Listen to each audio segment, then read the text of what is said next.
Chapter 2.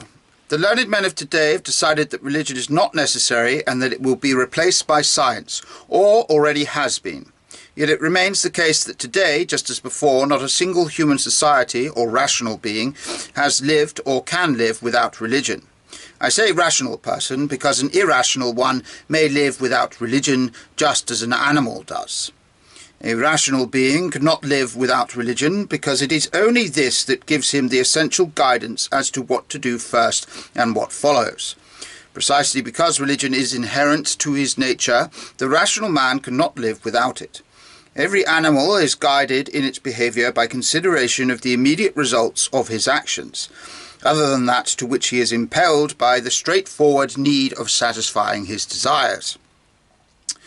Having considered these consequences by means of those faculties of comprehension in its possession, an animal makes his actions conform to them and always unhesitatingly behaves in the same way, i.e. in accord with these considerations.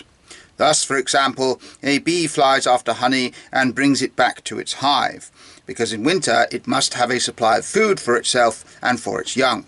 And beyond this it knows nothing and can do nothing. A bird behaves in the same way when it builds a nest or when it emigrates from north to south.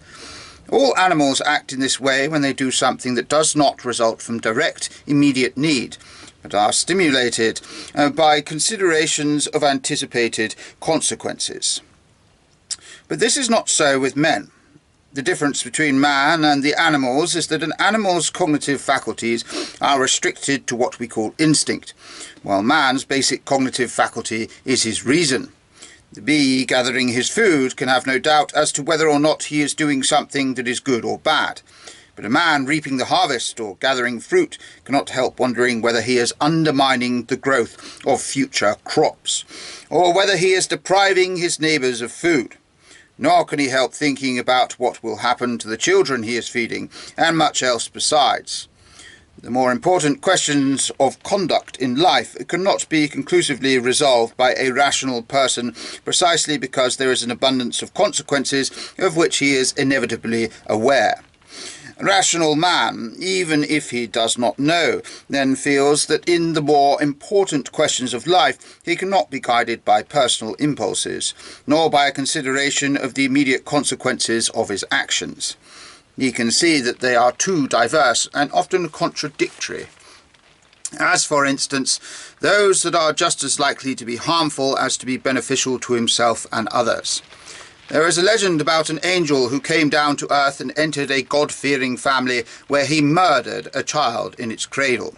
When asked why he had done it, he explained that the child would have become the greatest of villains and caused the family unhappiness. This is so not only with questions as to what sort of human life is desirable and what useless or harmful.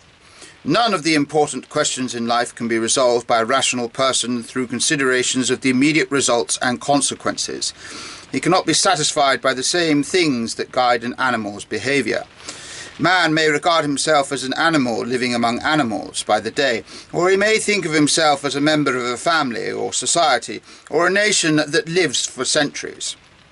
Or he may find himself obliged, because his reason drives him irresistibly to it, to regard himself as a part of an infinite universe, living in infinite time.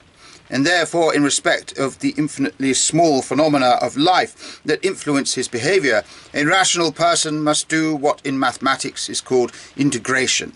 That is, establish a relation to the immediate issues of life, a relation to the entire infinite universe in time and space, conceiving of it as a whole.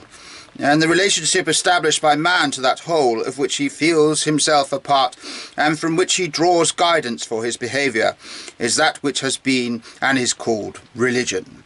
And therefore religion has always been, and cannot cease to be, an essential and indisposable condition of the life of rational humanity.